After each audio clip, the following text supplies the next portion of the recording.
विज्ञानवाद का खंडन प्रत्येक सनिमित्वम। इस 25वें श्लोक से लेकर यहाँ तक आचार्य ने विज्ञानवादी बौद्ध के बाह्यार्थवादी के पक्ष का प्रतिषेध करने वाले वचन का अनुमोदन किया।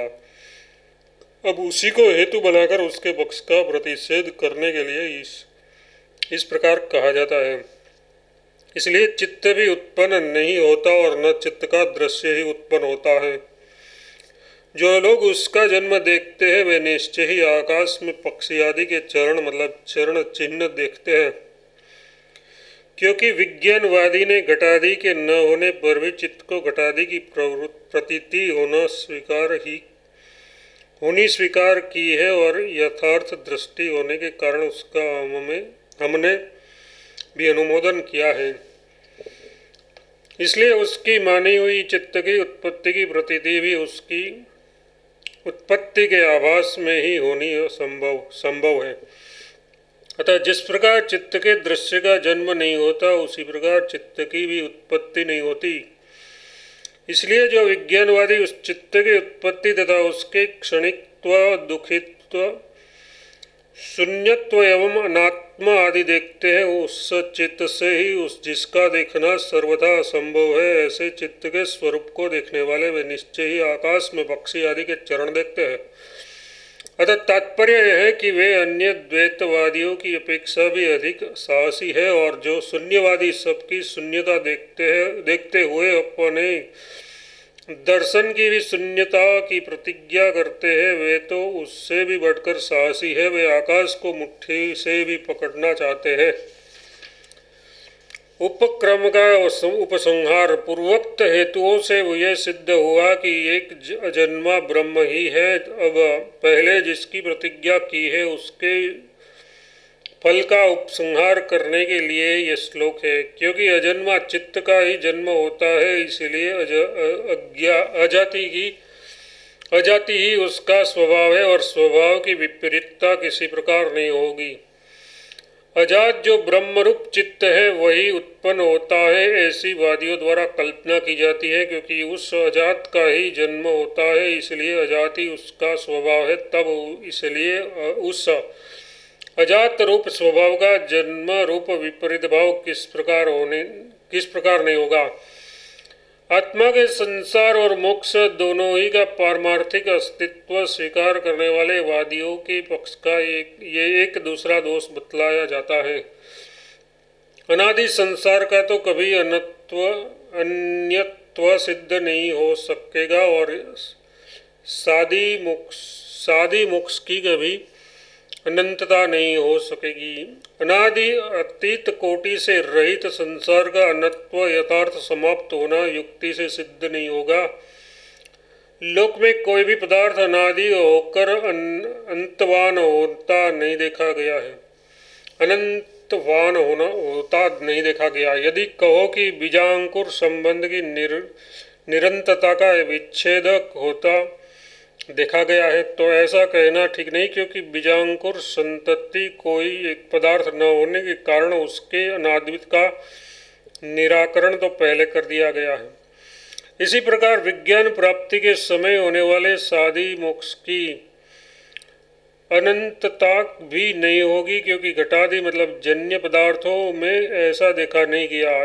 यदि कहो कि घटादि नाश के समान अवस्तु रूप होने से मोक्ष में ये दोष नहीं आ सकता, तो उससे मोक्ष के पारमार्थिक सद्भाव विषयक प्रतिज्ञा की हानि होगी। इसके सिवा यदि मोक्ष को असद्रूप ही माना जाए तो भी सशृंग के समान असत होने के कारण भी उसके आदिमत्व का अभाव ही है। प्रपंच के असत्य में हेतु जो आदि और अंत में नहीं है वह वर्तमान में भी वैसा यथार्थ असद्रूप ही है।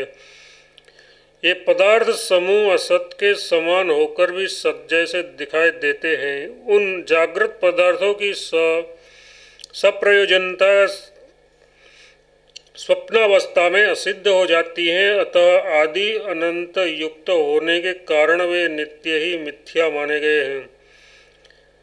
वैतथ्य प्रकरण में इस दोनों श्लोक की व्याख्या की जा चुकी है। यहाँ संसार और मोक्ष के अभाव के प्रसंग में उन्हें फिर पढ़ दिया है। जबकि शरीर के भीतर देखे जाने के कारण स्वप्नावस्था में सभी पदार्थ मिथ्या हैं, तो इस संकुचित स्थान में मतलब निरवकाश ब्रह्म में ही भूतों का दर्शन कैसे हो सकता है। इस श्लोक का निमित्त स्थान में इस श्लोक की अर्थता का विस्तार किया गया है। स्वप्न का मिथ्यात्व निरूपण देशांतर में जाने में जो समय लगता है, स्वप्नावस्था में उसका नियम न होने के कारण स्वप्न के पदार्थों को उसके पास जाकर देखना तो संभव नहीं है। इसके सिवा जागने पर भी कोई उस स्वप्नदृष्ट देश में नहीं रहता। जागृति में जो आने जाने के समय और प्रमाण सिद्ध देश नियत है, उसका नियम न होने के कारण स्वप्नावस्था में देशांतर में जाना नहीं होता, ये इसका अभिप्राय है। स्वप्नावस्था में मित्रादि के साथ मंत्रणा कर वह स्वप्नदर्शी पुरुष जागने पर उसे नहीं पाता तथा उसने जो कुछ स्वप्नावस्था में ग्रहण किया होता है उसे जागने पर नहीं देखता। स्वप्न में मित्रादि के साथ मंत्रणा करके जाग पड़ने पर भी फिर उस मंत्रणा को नहीं पाता और उस समय उसने जो कुछ स्वर्णादि ग्रहण किया होता है उसे भी प्राप्त नहीं करता। इसलिए भी स्वप्नावस्था में वह किसी देशांतर को नहीं जाता। स्वप्न में जो शरीर होता है वह भी अवस्तु है, क्योंकि उससे भिन्न एक दूसरा शरीर मतलब सैया पर पड़ा हुआ देखा जाता है। जैसा वह शरीर है वैसा ही संपूर्ण चित्त दृश्य अवस्तु रूप है। स्वप्न में घूमता हुआ जो शरीर देखा जाता है वह अवस्तु है, क्योंकि उस स्वप्न प्रदेशस्थ शरीर से भिन्न एक और शरीर मतलब सैया पर पड़ा हुआ देखा जाता है। जिस प्रकार स्वप्न में दिखाई देने वाला शरीर असत है, उसी प्रकार जागृत अवस्था में सारा चित्त दृश्य केवल चित्त का ही दृश्य होने के कारण असत है। इसका तात्पर्य है, प्रकृत अर्थ ये हुआ कि स्वप्न के समान होने के कारण जागृत अवस्था भी असत ही है। स्वप्न और जागृत का कार्य कारणत्व व्यावहारिक है। जागृत पदार्थों की असत्ता इसलिए भी है कि जागृत के समान ग्रहण किया जाने के कारण स्वप्न उसका कार्य जागृत के समान ग्रहण किया जाने के कारण स्वप्न उसका कार्य माना जाता है, किंतु जागृत का कार्य होने के कारण स्वप्न दृष्टा के लिए ही जागृत अवस्था सत्य मानी जाती है। जागृत के समान ही ग्राहक रूप से स्वप्न का भी ग्रहण होने से इस स्वप्नावस्था का जागृत कारण है। इसलिए वह स्वप्नावस्था तद्रुक यानी जागृत का कार्य मानी जाती है। तद्रुक यथार्थ जागृत का कार्य होने के कारण उस स्वप्न दृष्टा के ही लिए जागृत अवस्था सत्य है, औरों के लिए नहीं, जैसा कि स्वप्न ये इसका तात्पर्य है। जिस प्रकार स्वप्न दृष्टा को ही सत्य यथार्थ साधारण विद्यमान वस्तु के समान भासता है, उसी प्रकार उसका कारण होने से जागृत की भी साधारण विद्यमान वस्तु के समान प्रतीति होती है, किंतु वस्तुतः स्वप्न के समान ही वह साधारण विद्यमान वस्तु है नहीं, ये इसका अभिप्राय है।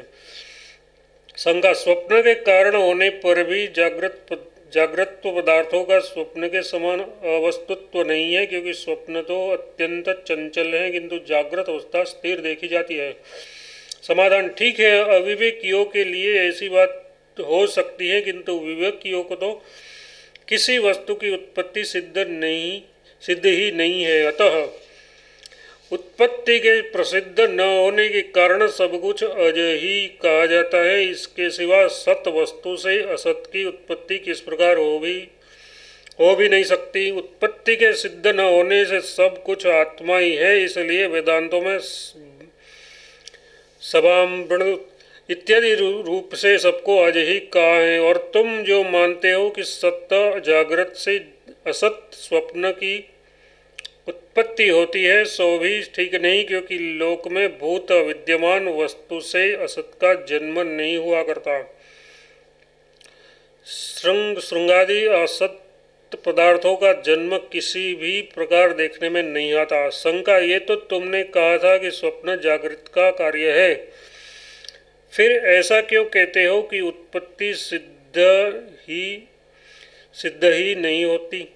समाधान, हम जिस प्रकार उसका कार्य कारणभाव मानते हैं सो सुनो। जीव मतलब जागृत अवस्था में असत्य पदार्थों को देखकर उन्हीं के संस्कार से युक्त और उन्हें स्वप्न में देखता है, किंतु स्वप्नावस्था में भी असत्य पदार्थों को ही देखकर जागने पर उन्हें नहीं देखता।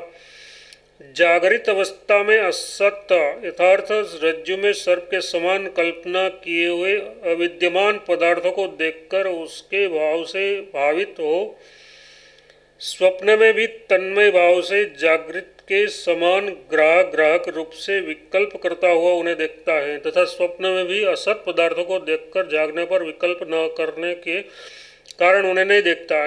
शब्द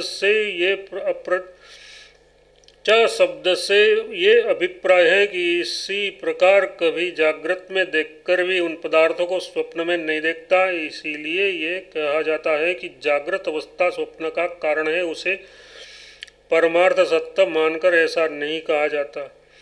परमार्थ तो किसी का किसी भी प्रकार कार्य कारणभाव होना संभव नहीं है। किस प्रकार सो बताते हैं, न तो असत पदार्थ ही असत कारण वाला है और न सत पदार्थ ही असत कारण वाला है। इस प्रकार सत पदार्थ भी सत कारण वाला नहीं है, फिर असत पदार्थ ही सत कारण वाला कैसे हो सकता है?